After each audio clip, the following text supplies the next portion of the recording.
Thank you very much. So grateful for the invitation, and I will speak in Spanish. So try to put the earphones, those who still do not understand Spanish, but maybe in the future. Okay, mercy as a path towards social inclusion in the light of Laudato Si.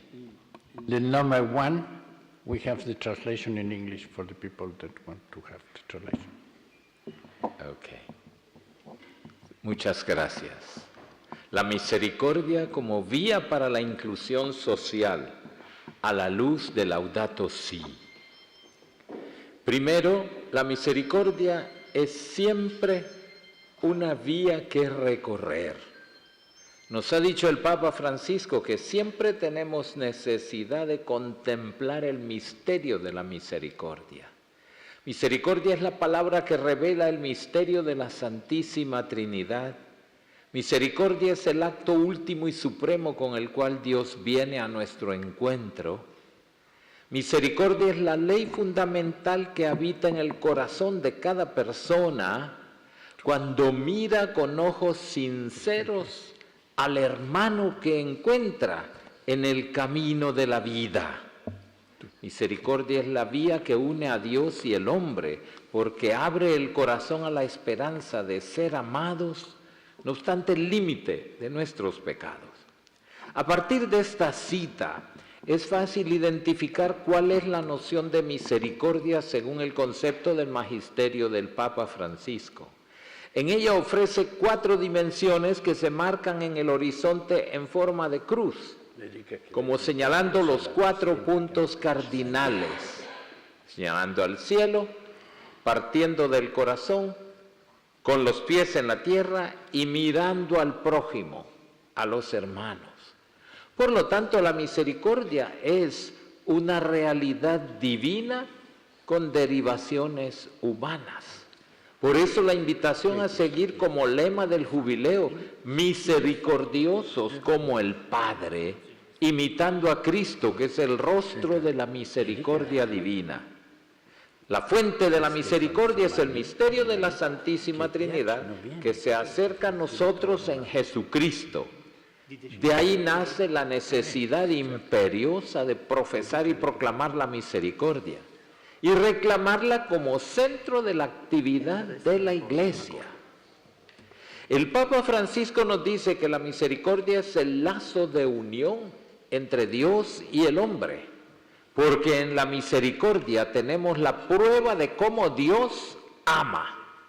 Él da todo de sí mismo, por siempre, gratuitamente, sin pedir nada a cambio.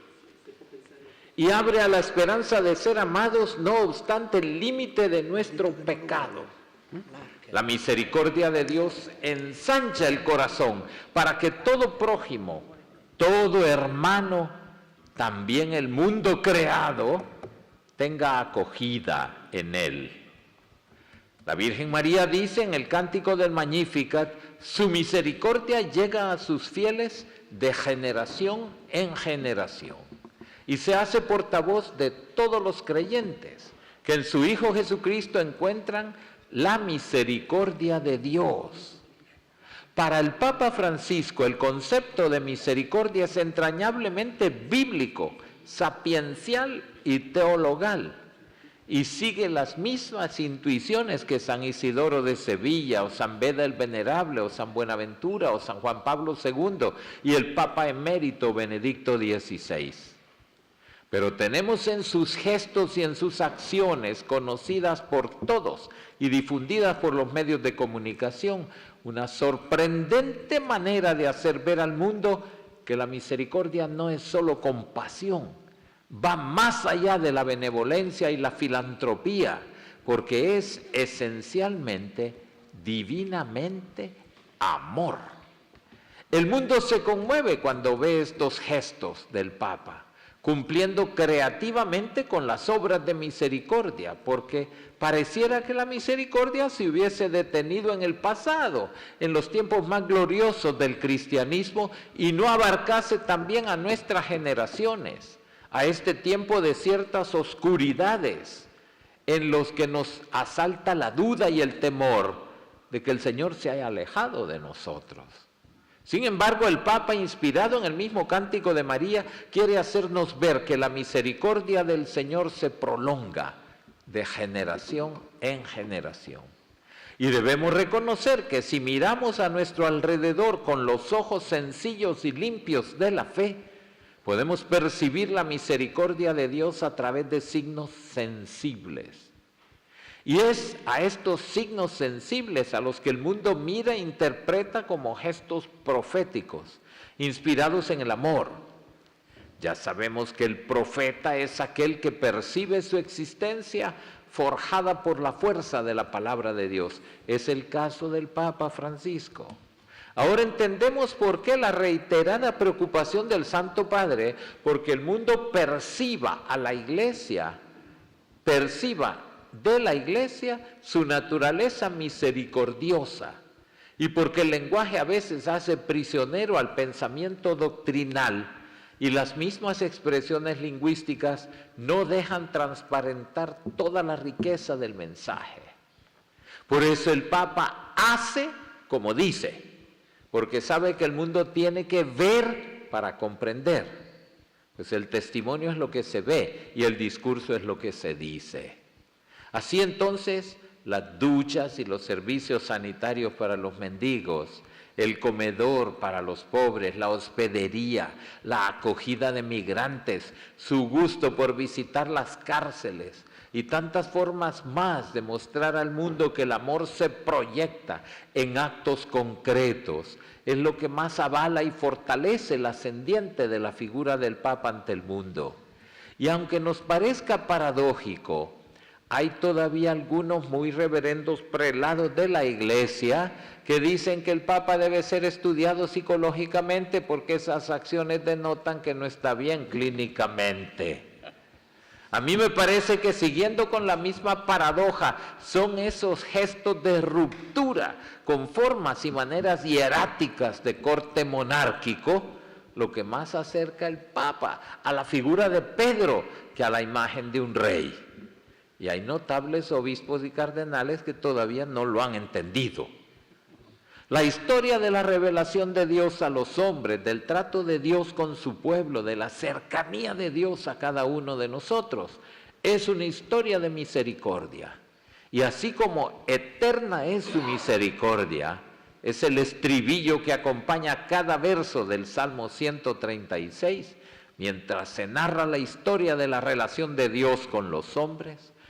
Todos estamos llamados a prolongar la historia de la salvación, incorporando por la misericordia de Dios nuestra propia historia y exclamar, eterna es su misericordia. Y eso es lo que el Papa Francisco nos ha querido enseñar, que si bien la misericordia no es el único rasgo de Dios, sí es el rasgo capital. Todas las demás cualidades de Dios están al servicio de la misericordia. Si Dios es eterno, es para tener misericordia eternamente, de generación en generación.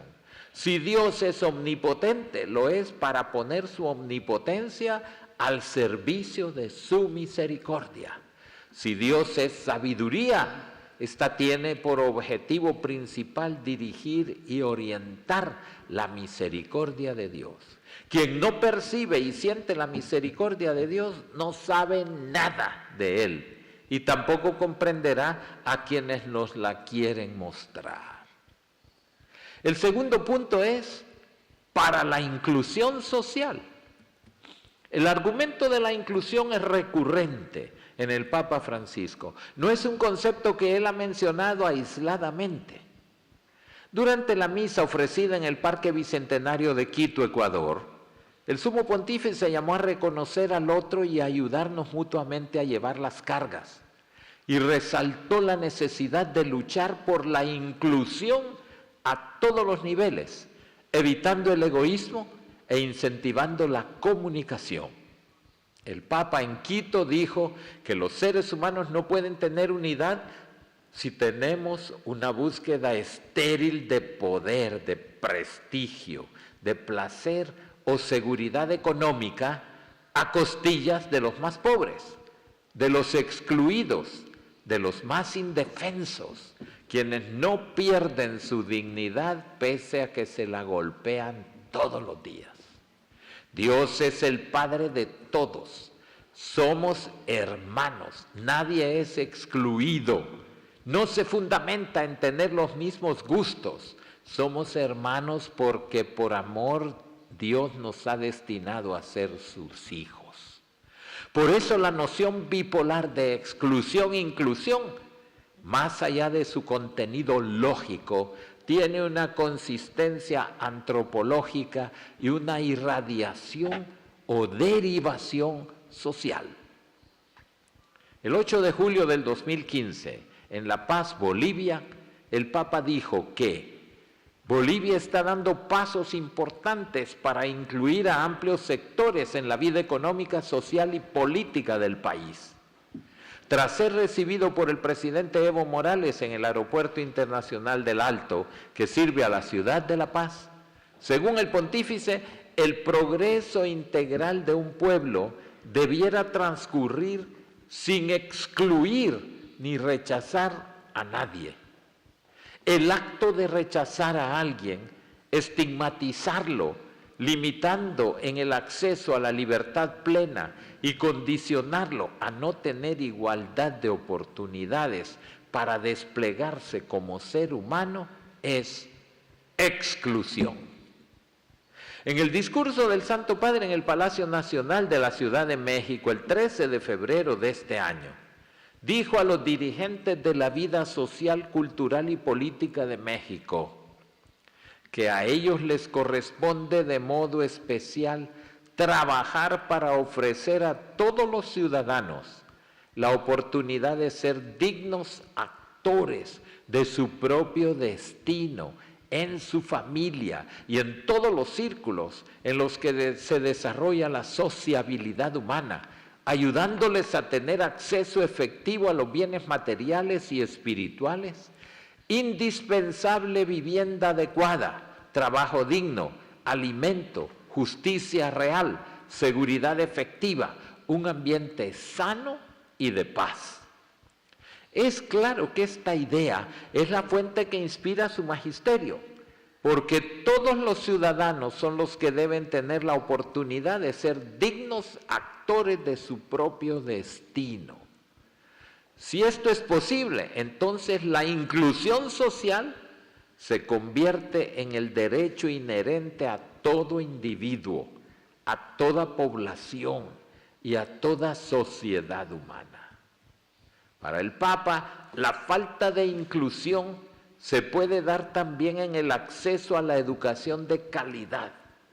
Por eso, cuando el Papa Francisco era el arzobispo de Buenos Aires, dijo: no ha sido una práctica antiquísima de la Iglesia llevar la educación a los más olvidados, y así invita a los educadores cristianos a trabajar por la inclusión, a favorecerla en la escuela. Su inspiración llega más allá, llega a las obras. Por eso es que con la ayuda y el apoyo de la Academia Pontificia de las Ciencias Sociales coinició el proyecto de las escuelas ocurrentes. La educación es tan importante. Es que a través de la educación se puede propiciar caminos hacia la inclusión que hagan posible una cultura del encuentro y de la paz. La inclusión no es solo facilitadora de la tolerancia. La tolerancia es solo un peldaño inferior que es necesario escalar. Hay que subir a nivel de una convivencia real, respetuosa, constructiva, y de ahí elevarse a la cumbre de la concordia y la paz estables. Sin inclusión no es posible hablar de paz, porque sin igualdad de oportunidades, las diversas formas de agresión y de guerra encontrarán un caldo de cultivo que tarde o temprano provocará su explosión, nos ha dicho en Evangelii Gaudium número 59. En el capítulo final de la Laudato Si, el Papa Francisco toca frontalmente el núcleo de la conversión ecológica. Porque la raíz de la crisis cultural es profunda y no es fácil rediseñar hábitos y comportamientos. La educación y la formación siguen siendo desafíos básicos. Todo cambio necesita motivaciones y un camino educativo. Y para lograrlo deben involucrarse los ambientes educativos, ante todo la escuela, la familia, los medios de comunicación, la catequesis. En su momento el cardenal Bergoglio, englobando las categorías pueblo y solidaridad, en su respuesta a la responsabilidad social, propone a la escuela como el principal mecanismo de inclusión, ya que la escuela es el lugar donde los jóvenes pueden elaborar un proyecto de vida. Si bien la escuela puede no lograr evitar todos los problemas de la exclusión, la misma parece constituir la única frontera en que el Estado, las familias y los adultos se hacen cargo de los jóvenes, en el que funcionan, a veces a duras penas, valores y normas vinculados a la humanidad y a la ciudadanía, y en el que el futuro todavía no ha muerto. Y en continuidad con ese pensamiento, la encíclica Laudato Si vuelve a decir: la educación será ineficaz y sus esfuerzos serán estériles si no procura también difundir un nuevo paradigma. La inclusión es ese nuevo paradigma. En el pensamiento de su santidad es una preciosa oportunidad para compartir con el excluido. Es abrir espacio para su participación, remover barreras y condicionamientos para que la persona vista como diferente, a quien se le han desconocido sus derechos plenos como individuo digno y libre, pueda convertirse en un ciudadano activo y corresponsable de la suerte de la sociedad. Y aunque la sociedad tecnocrática, burocrática y crematística de hoy, bajo el imperio del dinero y el mercado, clasifica y desclasifica a las personas en base a los rendimientos y ganancias, la producción y el capital, sin embargo, es necesario un regreso antropológico a la persona humana, fundamento de toda acción humanitaria, también de la economía. Pues el Papa Francisco dice, sin circunloquios ni eufemismos, que es el poder económico de la tecnología que niega la inclusión a todos. Laudato Si número 109. Con mucha autoridad, su santidad dice que en el campo de la economía, una vez más conviene evitar una concepción mágica del mercado, que tiende a pensar que los problemas se resuelven solo con el crecimiento de los beneficios de las empresas o de los individuos, que más bien tenemos que convencernos de que desacelerar un determinado ritmo de producción y de consumo puede dar lugar a otro modo de progreso y desarrollo. Es normal y corriente, casi admitido como un hecho incuestionable, que la riqueza excluye de la comunidad internacional a muchos países y a pueblos enteros. Pero el camino que nos hace ver Jesús y que nos enseña Jesús es otro, es lo contrario, es incluir. El Santo Padre agrega, no es fácil incluir a la gente porque hay resistencia, está esa actitud selectiva. Por esa razón Jesús relata dos parábolas, la de la oveja perdida y la de la mujer que pierde una moneda. Tanto el pastor como la mujer hacen todo lo posible para encontrar lo que han perdido y cuando lo encuentran están llenos de alegría.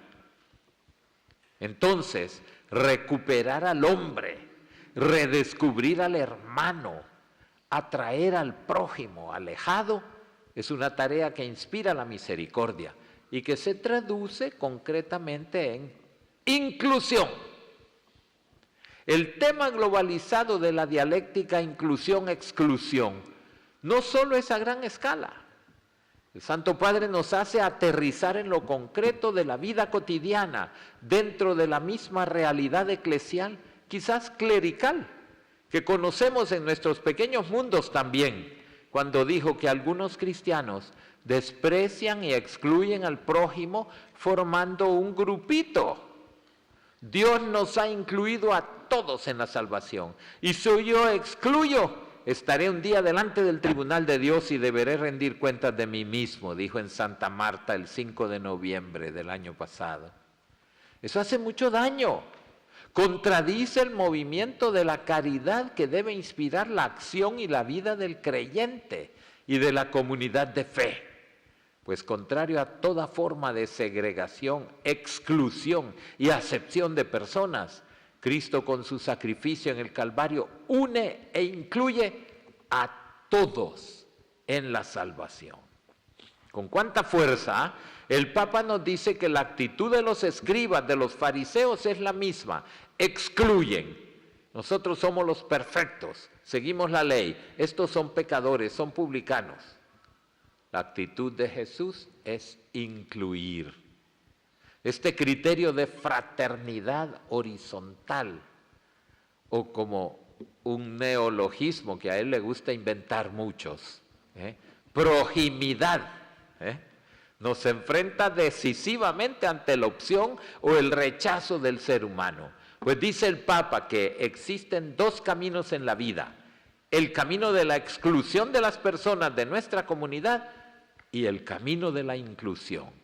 Por lo tanto, es imprescindible para la responsabilidad social trabajar por la inclusión, para crear una mentalidad y una práctica verdaderamente incluyente y universal, a una sociedad que brinde posibilidades, no a algunos, sino a todos los que estén a nuestro alcance, a través de los diversos medios que tengamos, pues la exclusión es una de las formas más crueles que se practican en contra de la vida. Nos dice en Evangelii Gaudium 53, la economía de la exclusión y de la inequidad es intolerable. El juego de la competitividad y de la ley del más fuerte, donde el poderoso se come al más débil, deja grandes masas de la población excluidas y marginadas, sin trabajo, sin horizontes, sin salida. Y concluyo con la Laudato Si. El Papa Francisco en su carta Laudato Si sobre el cuidado de la casa común de la creación contiene un auténtico tesoro de ideas y soluciones para nuestro mundo actual en profunda crisis. El texto de la encíclica, como dice el pontífice, es para todos, creyentes y no creyentes. Si bien contiene mensajes muy claros para el mundo cristiano y especialmente para los católicos. Hoy me voy a detener solamente en el concepto que utiliza el Papa Francisco, la ecología integral. En la encíclica resulta esencial la idea de que todo está íntimamente relacionado y los problemas actuales requieren una mirada que tenga en cuenta todos los factores de la crisis mundial. Pues una ecología integral implica dedicar algo de tiempo para recuperar la serena armonía con la creación, para reflexionar acerca de nuestro estilo de vida, de nuestros ideales, para contemplar al Creador que vive entre nosotros y en lo que nos rodea, cuya presencia no debe ser fabricada, sino descubierta, desvelada. Al hablar de la ecología integral, la Laudato Si conjuga los términos ambientales, económicos, sociales, culturales y de la vida cotidiana, incluso haciendo referencia al bien común y a la relación entre generaciones diversas. El hecho de cultivar y custodiar la creación, dice el Papa, ha sido una indicación de Dios, dada no solo al principio de la historia, sino a cada uno de nosotros. Es parte de su proyecto. Por lo tanto, es tarea de todos hacer crecer el mundo con responsabilidad, transformarlo para que sea un jardín, un lugar habitable para todos. Tomando en cuenta las enseñanzas del Papa emérito Benedicto XVI, quien recordaba que la tarea confiada por Dios Creador a nosotros requiere captar el ritmo y la lógica de la creación, advirtió que a menudo el hombre se deja llevar por la soberbia de la dominación, de las posesiones, de manipular, de aprovecharnos y no la custodiamos, no la respetamos, no la consideramos como un don gratuito al cual cuidar. Dice el Papa Francisco que este cultivar y custodiar no solo tiene relación entre las personas y el medio ambiente, sino tiene que ver también con las relaciones humanas. Pues la persona humana es la persona humana la que está en peligro. La exclusión en una manifestación externa de la crisis ética, cultural y espiritual de la modernidad. Superarla solo es posible a través de una valiente revolución cultural. Lo dice el Papa. No, por cierto, la revolución de Mao, que fue anticultural. Y la crisis del hábitat global de nuestro planeta es una consecuencia dramática de la actividad descontrolada del ser humano y corre el riesgo de destruirla y de ser a su vez víctima de esa degradación. El Papa Francisco insta a todos, personas, familias, comunidades locales, naciones enteras y a la comunidad internacional a una conversión ecológica, de acuerdo con la expresión de San Juan Pablo II, a cambiar de dirección, asumiendo la belleza y la responsabilidad de la tarea del cuidado de nuestra casa común. Confiesa la esperanza en la posibilidad de revertir la tendencia, pues la humanidad aún posee la capacidad de colaborar para construir nuestra casa común. Los hombres y las mujeres todavía son capaces de intervenir positivamente, nos ha dicho en el número 58. No todo está perdido, porque los seres humanos capaces de degradarse hasta el extremo también pueden sobreponerse, volver a optar por el bien y regenerarse. No es creíble ni coherente un sentimiento de simpatía y comunión con los demás seres de la naturaleza, si al mismo tiempo en el corazón no hay ternura, compasión y preocupación por los seres humanos, lo ha dicho en número 91 de Laudato Si. Es necesaria la conciencia de una comunión universal. Creados por el mismo Padre, todos los seres del universo estamos unidos por lazos invisibles y conformamos una especie de familia universal que nos mueve a un respeto sagrado, cariñoso y humilde. Y si entendemos que todos significa no excluir a nadie y supone más bien incluir absolutamente a quienes son parte de la familia humana, entonces la inclusión no es algo opcional. Es un compromiso que implica una tarea éticamente vinculante, porque es permanente. Y termino. El Papa Francisco nos habla de la ecología cultural, ambiental, económica y social. Además, presenta como un tema de absoluta necesidad la ecología de la vida humana, ecología de la vida cotidiana. De esta forma, impregnando la vida de ecología, también podemos alcanzar la trascendencia a través de la ecología espiritual y de ella pasar a un compromiso de vida, sanando la raíz humana de la crisis ecológica que tiene tanto de excluyente porque es injusta. Queridos miembros de esta venerable academia, el compromiso que nace de la misericordia se proyecta incondicionalmente al prójimo, quien en paridad de oportunidades nunca debe quedar excluido de la mesa abundante de los frutos de la tierra y requiere de nosotros asumir los postulados fundamentales de la Laudato Si hasta la consecuencia última, aquella que toca nuestra conciencia y nuestro modo de vivir y nos compromete hasta la radicalidad de una auténtica conversión del corazón a la que el Santo Padre llama conversión ecológica y que supone, y cito Laudato Si 231, un amor que lleno de pequeños gestos de cuidado mutuo es también civil y político y se manifiesta en todas las acciones que procuran construir un mundo mejor. El amor a la sociedad y el compromiso por el bien común son una forma excelente de la caridad, que no solo afecta a las relaciones entre los individuos, sino a las macrorelaciones, como las relaciones sociales, económicas y políticas. Muchas gracias. Muchas gracias.